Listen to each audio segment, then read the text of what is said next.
of respiration, pulmonary ventilation, breathing, exchange gas exchange between alveoli and blood, gas transport, O2 transport and CO2 transport, gas exchange between blood and tissue, cellular or tissue respiration, mechanism of breathing, inspiration and expiration.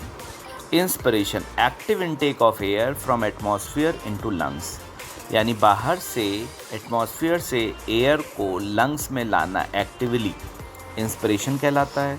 During this the diaphragm contracts, इस time पे diaphragm contract होता है, मतलब flatten होता है, causing an increase in vertical volume, जिससे vertical volume बढ़ जाता है। कहाँ पे बढ़ जाता है? एंटीरियो पोस्टीरियर एक्सिस से इसका वॉल्यूम बढ़ जाता है। Contraction of external intercostal muscles found between ribs, lift up the ribs and sternum, causing an increase in thoracic volume in the dorsoventral axis. External intercostal muscles में भी कॉन्ट्रैक्शन होता है और ये रिब्स और स्टर्नम को ऊपर उठा देती हैं, जिससे थोरेसिक वॉल्यूम बढ़ जाता है डोर्सोवेंट्रल एक्सिस पे। These changes reduce pressure inside the thorax, ये सब थोरेक्स के अंदर प्रेशर को कम कर देते हैं। Causing the expansion of lungs, इससे लंग्स भी एक्सपेंड हो जाते हैं, फूल जाते हैं, बड़े हो जाते हैं। दस पल्मोनरी वॉल्यूम इंक्रीजेज, इससे पल्मोनरी वॉल्यूम बढ़ जाता है। Resulting decrease of intra pulmonary pressure, इससे लंग्स के अंदर का प्रेशर कम हो जाता है to less than the atmospheric pressure, atmospheric pressures के कंपैरिजन में।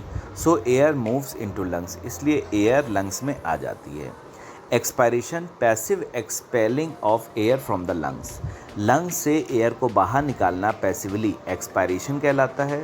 During this intercostal muscles and diaphragm relax, इस टाइम पे इंटरकोस्टल मसल्स और डायफ्राम रिलैक्स होते हैं। Causing a decrease in thoracic volume, इससे थोरेसिक वॉल्यूम कम हो जाता है। Thereby pulmonary volume also कम हो जाता है। सो एयर मूव्स आउट, इसलिए एयर बाहर चली जाती है। During forceful expiration abdominal muscles and internal intercostal muscles contract, लेकिन जब हम लोग फोर्सफुल एक्सपायरेशन करते हैं तो एब्डोमिनल मसल्स और इंटरनल इंटरकोस्टल मसल्स भी कॉन्ट्रैक्ट होती हैं। रेस्पिरेटरी साइकिल में एक इंस्पायरेशन होता है और एक एक्सपायरेशन होता है।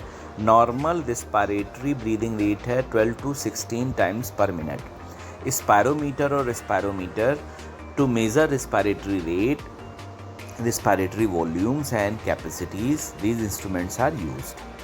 Tidal volume TV, volume of air inspired or expired during a normal respiration. Normal respiration के टाइम पे जितनी एयर को हम लोग इन या आउट करते हैं नॉर्मली, उसे टिडल वॉल्यूम कहते हैं। Volume of air renewed in respiratory system during each breathing, her each breathing के बाद वॉल्यूम जो ब्रीदिंग एयर है वो रिन्यू होती रहती है।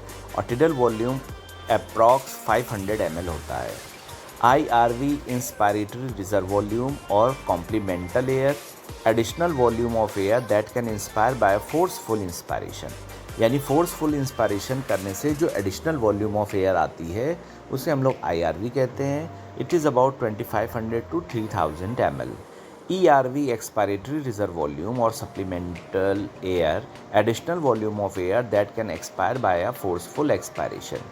फोर्सफुल एक्सपायरेशन में जो एडिशनल वॉल्यूम ऑफ एयर को हम लोग निकालते हैं वो ERV कहलाती है, that is 1000 to 1100 ml।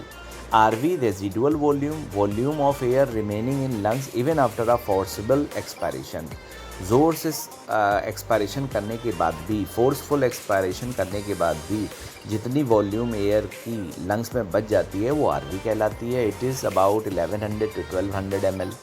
IC inspiratory capacity, volume of air inspire after normal expiration, normal expiration के बाद वॉल्यूम ऑफ एयर इंस्पायर, जितना वॉल्यूम ऑफ एयर को हम लोग इन कर सकते हैं दैट इज़ IC, यानी TV plus IRV। It is about 3000 to 3500, ये IC होता है। EC volume of air expired after a normal inspiration, normal inspiration के बाद जितना हम लोग वॉल्यूम एयर को एक्सपायर कर सकते हैं, बाहर निकाल सकते हैं, यानी TV plus ERV। It is 1500 to 1600 ml। FRC, functional residual capacity, volume of air remaining in the lungs after a normal expiration. Normal expiration के बाद लंग्स में जितना वॉल्यूम एयर का रह जाता है वो FRC कहलाता है. ERV plus RV, it is about 2100 to 2300 ml. ये 2100 से 2300 होती है. Vital capacity VC, volume of air that can breathe in after a forced expiration or volume of air that can breathe out after a forced inspiration, that is ERV plus TV plus IRV. It is 3500 to 4500 ml. ये 3500 से 4500 ml होती है. Total lung capacity TLC, total volume of air in the lungs after a maximum inspiration. Maximum inspiration करके जितना volume air का आप lungs में store कर सकते हैं that is total lung capacity, और that is VC plus RV और ERV plus RV plus TV plus IRV. That is about 5000 to 600 ml. ये 5000 से 6000 ml होता है.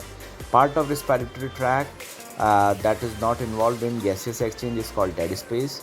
रिस्पायरेटरी ट्रैक का वो पार्ट जो एक्सचेंज में पार्टिसिपेट नहीं करता, नॉस्ट्रिल से लेकर टर्मिनल ब्रोंकी तक, वो डेड स्पेस कहलाता है. Dead air volume is about 150 ml, और इसमें भी जो वॉल्यूम एयर का होता है वो लगभग 150 ml होता है.